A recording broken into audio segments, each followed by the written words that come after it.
ఎక్కడైనా ల్యాండ్ పై ఇన్వెస్ట్ చేయాలని అనుకుంటున్నారా? అయితే ఫ్యూచర్ సిటీలో ఇప్పుడే ల్యాండ్ తీసి పెట్టుకోండి. పూర్తి వివరాలకు మాకు కాల్ చేయండి. Hello viewers, welcome back to our channel. ప్రస్తుతం మనతో పాటు ఉన్నారు realtor oxygen founder and CEO, TEDx speaker and legendary award winner in real estate doctor Nandi Rameshwar Rao గారు. సార్తో మాట్లాడదాం. నమస్తే సార్. నమస్కారం. సార్, ట్రంప్ తీసుకునే నిర్ణయాలు మన వాళ్ళనే కాకుండా అటు అమెరికన్స్ని కూడా భయభ్రాంతికి గురి చేస్తున్నాయి. రీసెంట్గా చూసుకుంటే సోషల్ మీడియాలో వైరల్ అవుతున్నాయి. హౌస్ ఫర్ సేల్, రెంట్ అని చెప్పేసి, అంటే అక్కడ ఉన్నటువంటి రియల్ ఎస్టేట్ కూడా ఒక పక్కన కుదేలు పడుతుంది అనేది కూడా చెప్పుకోవచ్చు. ఇల్లులు కూడా అమ్మేసుకుని అక్కడ వాళ్ళు అన్ని మూట సర్దుకుని కూడా వెళ్ళిపోతున్నారంట అమెరికన్స్. అవును. ఎందుకంటారు ఇదంతా? ఒకటే ట్రంప్ ట్రంప్ ట్రంప్, ఇంకే రీజన్ లేదు. లేదు. Second place Elon Musk. మిగతా అన్ని సేమ్ టు సేమ్. ఎందుకంటే ట్రంప్ వచ్చిన తర్వాత ఏమైందంటే ఆయన హిస్టరీలో జనరల్గా మనం రెండు రకాలు ఉంటాయి. జనంలో ఒక మనిషిగా ఉండడం వేరు, మన వాళ్ళే జనం రావడం వేరు. మీకు అర్థమైందా? సినిమా యాక్టర్స్ జనం వస్తారు, మీరు నేనైతే జనం రారు. సో ఈయన జనంలో ఒకటి కాకుండా జనాన్ని క్రియేట్ చేసేలాగా కేరాడు. అంటే హిస్టరీని తిరగ రాస్తున్నాడు, రీరైటింగ్ ది హిస్టరీ, తిరగరాయడం అంటారు కదా. అంటే ఈయన ఉన్న నెక్స్ట్ 4 సంవత్సరాలు పర్సనల్ కాదు కురిపిస్తాడు, బాంబుల మీద బాంబులు వేస్తున్నాడు అని. వచ్చి ఎవ్రీడే ఒక కొత్త బాంబు వస్తుంది. ఆ బాంబులు ఎటు వస్తుంది, అటు అమెరికా వాళ్ళతో అవుతుందా, ఇండియా వాళ్ళతో అవుతుందా, కెనడా వాళ్ళతో అవుతుందా, ఎవరికి తెలియదు. బేసికలీ ఏంటంటే కండిషన్స్ టైట్ చేస్తున్నాడు. అంటే ఆయన కంట్రీ ప్రకారం ఆయన ప్రెసిడెంట్గా పద్ధతి కరెక్టే ఆయన వరకు. ఈ మన కంట్రీ కూడా మనం సెల్ఫిష్ ఉండాలి. బట్ అట్లానే మిగతా వాళ్ళని ఇబ్బంది పెట్టకూడదు కదా. ఇక్కడ మనం గత 10-15 వీడియోల్లో మాట్లాడుకున్నాం. లాటరీ సిస్టమ్ తీసాడు, వీసా సిస్టమ్ తీసాడు, బర్త్ టూరిజం తీసాడు, పార్ట్ టైం జాబ్స్ తీసాడు, ఇల్లీగల్ ఇమిగ్రెంట్స్, ఇంకా గవర్నమెంట్ ఎంప్లాయీస్ బైఅవుట్ అని 8 months శాలరీ పెట్టాడు. ఇంకా వాళ్ళకి అన్ని పక్కల క్లోజ్ చేస్తే దారిలో ఉన్న ఒకటే దారి ఎగ్జిట్ అవ్వడం. ఓడిపోయే కంటే వదిలిపోతేనేమని మా నాన్నమ్మ గారు డైలాగ్ చెప్పారు. వాటితో తిట్లు తిని వదిలి ఇంకోటి ఏదైనా పర్మనెంట్ జాబ్ చేసుకుంటే బెటర్ అనేది. మెయిన్లీ ఏంటంటే ఎవరైతే ఒక 15-20 years బ్యాక్ వెళ్ళిపోయారో వాళ్ళకి ఇబ్బంది లేదు. వాళ్ళకి ఆల్రెడీ గ్రీన్ కార్డు, కొంతమంది సిటిజన్షిప్. మా ఫ్రెండ్స్ చాలా మంది ఉన్నారు మాతో చదువుకున్నారు, వాళ్ళు దేర్ ఆల్రెడీ సిటిజన్షిప్ హోల్డర్, అంటే గ్రీన్ కార్డ్ దాటి పోయి సిటిజన్షిప్కి వెళ్ళారు. కానీ ఇప్పుడు గత మేబీ 8 to 10 years ఎవరైతే వెళ్ళారో ఇప్పుడు లక్షల మంది వెయిటింగ్ లిస్ట్లో ఉన్నారు. మేబీ టువర్డ్స్ 80-100 lakhs మంది వెయిటింగ్లో ఉన్నారు. ఇలా అందరికి ఇవ్వాలంటే ఎప్పుడు వస్తుంది? దాన్ని తగ్గిస్తున్నారు అన్నమాట. ఇప్పుడు ఎందుకంటే బర్డెన్ తగ్గించుకోవాలి. ఇన్కమ్ లేకుండా ఖర్చులు పెట్టడం అనేది. ఇప్పుడు మీ ఆఫీస్ ఉంది, మీరు ఎంతో 100 మంది ఎంప్లాయీస్ ఉన్నారు, ఇన్కమ్ అనేది మీరు అట్లీస్ట్ శాలరీ మీ బాస్ ఇవ్వలేడు కదా. 1 month ఇస్తాడు, 2 months, 3 months తర్వాత సారీ అమ్మా అంటాడు. అక్కడ కూడా అదే. ఇప్పుడు ఏదైనా ఖర్చులు ఎక్కువ ఉన్నాయి, ఆదాయం తక్కువ ఉంది, ఎస్పెషల్లీ అమెరికన్స్కి. అంటే ట్రంప్ తీసుకున్న నిర్ణయాలు అమెరికన్స్కి ఎటువంటి ఇబ్బందులు ఉండవు అని అనుకున్నాం కదా సార్. మరి అక్కడ వాళ్ళు కూడా ఎందుకు ఇల్లు అమ్ముకుని వెళ్ళిపోతున్నారు? బయట తెల్లగా కనిపించే పాలు నల్లగా కనిపించే నీళ్ళు కాదమ్మా, కొన్ని తెల్లవి నల్లగా కూడా అయిపోతాయి. ఎందుకంటే ఓట్లకి వెళ్ళడానికి 100 విషయాలు చెప్తాం, మేనిఫెస్టోలో 100 చెప్తాం, అవన్నీ చేస్తాం. ఓకే. ఇప్పుడు డెసిషన్ తీసుకున్నట్టు నలుగురితో నారాయణ కులంతో గోవిందం డైలాగ్ ఉంది. వాళ్ళతో పాటు వీళ్ళు కూడా కొద్దిగా, అందులో కూడా మన వాళ్ళు ఒకటే కదా, వాళ్ళ దాంట్లో కూడా కొన్ని ఇల్లీగల్ ఉండొచ్చు కదా, చదువు లేని వాళ్ళు ఉండొచ్చుగా. వాళ్ళు 10th class అయితే రోడ్డు పడేస్తారు అమ్మా నాన్న. దే డోంట్ డీ విత్ వాడంతా కూడా బతకాలి, అయితే చచ్చిపోవడం బెటర్ అంటారు. వాళ్ళ అమెరికా రూల్ ఏంటంటే up to 10 years they will give you shelter, mother and father. తర్వాత they don't depend on mother and father, మీకు తెలిసే ఉంటారు. So they have to find out their own. మనలాగా డిగ్రీ వరకు పెళ్ళి అయిపోయి పిల్లలు పుట్టిందాక మన వాళ్ళు మనం చూస్తాం, అంత సీన్ ఉండదు అక్కడ. ఇక అందుకనే మనం ఇబ్బంది పడతాం, వాడు ఇబ్బంది పడు. మొదట్లోనే కష్టాలతో పైకి వస్తాడు వాడు. So then he can survive anywhere. ఇక్కడ వచ్చేసరికి ఏమైందంటే దాదాపు మనకున్న లేటెస్ట్ రికార్డ్ ప్రకారం 4172 ఇల్లులు గత మేబీ ట్రంప్ వచ్చిన తర్వాత అమ్మకాలు అమ్మడం అయిపోయి.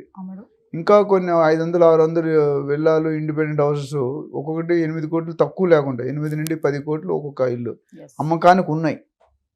అంటే 500 into 8 కోట్లు అంటే వేసుకుని ఎంత అయిపోయింది? Too much money. సో వీళ్ళందరూ కూడా ఏం చేస్తున్నారంటే ఈ పెట్టిన రూల్స్ తట్టుకోలేక బయటికి ఎగ్జిట్ అవుతున్నారు. ఫెడరల్ అంటే గవర్నమెంట్ ఎంప్లాయీస్ కూడా లాస్ట్ టైం మనం మాట్లాడడం 1 month బ్యాక్ అని రావగానే వితిన్ జనవరిలో ఫిబ్రవరిలోనే పెట్టాడు అన్ని రూల్స్ అన్ని. 45,000 మంది ఇమీడియట్గా తీసేసి మీరు 8 నెలలు జీతం ఇస్తాం శాలరీ అని చెప్పి బయటికి వెళ్ళిపోయినా. అందులో కొంతమంది ఆప్ట్ చేశారు, ఇంకా కొంతమంది ఆప్ట్ చేస్తే వాళ్ళు ఇంకేదో ఇంకో బోనస్ పెంచి 10 నెలలు అంటాడు ఫ్యూచర్లో. అంటే సార్ ఇప్పుడు ఈ వలసలకు కూడా కారణము ఎలాన్ మస్క్ అని అంటున్నారు, డోజ్ అని అంటున్నారు. దీన్ని ఎలా చూడొచ్చు అంటారు? ఎలాన్ మస్క్ అనేది ఒక పెద్ద మిస్టరీ అమ్మ. ఎందుకంటే ఎలాన్ మస్క్ వల్ల గెలిచాడు ట్రంప్ గారు. ట్రంప్ ఎలాన్ మస్క్ లేకపోతే ట్రంప్ మేబీ గెలుపు అనేది చాలా టైట్ అయిపోయింది. బట్ ఇక్కడ వచ్చేసరికి ఏమైందంటే ఎలాన్ మస్క్ ఈవెన్ విస్తృతమైన పబ్లిసిటీ చేశాడు. ట్విట్టర్ని Yes. కొనేసాడు, ట్విట్టర్ మీద మొత్తం బాగా. And he spent is personal time. ప్రతి నిమిషం 1,000 కోట్ల ఇన్కమ్ వస్తుందని. One of the top rich person in the world. అతి తక్కువ టైంలో దాని వచ్చేసాడు. టెస్లా కానీ, స్పేస్ ఎక్స్ కానీ, అండ్ ర్యాకెట్ ఇవన్నీ పెడుతున్న కంపెనీలు. సో డోజ్ అంటే ఏంటంటే ఈయనకి అడ్వైజర్గా పెట్టారు. అంతమంది ఇద్దరు పెట్టారు, వేరే వాళ్ళని తీస్తారండి. మళ్ళీ ఏదో క్లాస్ వచ్చి రామస్వామిని తీసేసినట్టున్నారు. Yes. Only department of government efficiency అంటే గవర్నమెంట్ పనితీరుని అబ్జర్వ్ చేయమని పెట్టాడు. మనకి మన ఇండియన్ గవర్నమెంట్ పొలిటికల్ అబ్జర్వర్స్ అని ఉంటారు. కాంగ్రెస్కి వేరు, బీజేపీ వేరు అట్లా. అలాగే అక్కడ మొత్తం అమెరికన్ కంట్రీకి ఈయన అబ్జర్వర్గా పెట్టాడు. అంటే ఎక్కడైతే తప్పులు జరుగుతుందో అక్కడ pick and choose and Yes. పంపించడం. అందులో ఈయన ఎక్స్పర్ట్. ఇప్పుడు 80% ఈయన డెసిషన్, బయటకు ఆయన డెసిషన్ సంతకం పెట్టినా decision is initiated by Elon Musk. Yes. So ఒకటి ఏంటంటే ఒక విధంగా మంచిదే. ఎందుకంటే ఈవెన్ ఇండియా వాళ్ళు అవ్వచ్చు, they should not go illegally. అది ఎప్పటికైనా మన కంట్రీ మీద కూడా బ్యాడ్ నేమ్ వస్తుంది. Yes. లక్కీగా మనకి అంత ఎక్కువ మంది లేరు. మెక్సికో, జపాన్, చైనా అవి చూస్తే మనం పనామా ఇవన్నీ మనం చాలా బెటర్. బట్ అది కూడా చేయకూడదు. దానివల్ల మొత్తం దేశానికి చెడ్డ పేరు వస్తుంది. ఇప్పుడు వచ్చిన వాళ్ళు ఎంతమంది అంటే ఇప్పుడు ఎంతమంది ఉన్నారు? 54 లక్షలు ఇండియన్స్ ఉన్నారు రఫ్గా. అందులో 18 లక్షలు ఇల్లీగల్, Illegal. 3 లక్షలు స్టూడెంట్ వీసాస్, అంటే 15 లక్షల మంది ఇల్లీగల్. ఇప్పుడు వీళ్ళందరూ పైకి వస్తారు. ఇవాళ కాదు రేపు ఈ 5 సంవత్సరాల్లో ఈయన మోర్ దెన్ 50% అయితే ఖాళీ చేస్తాడు.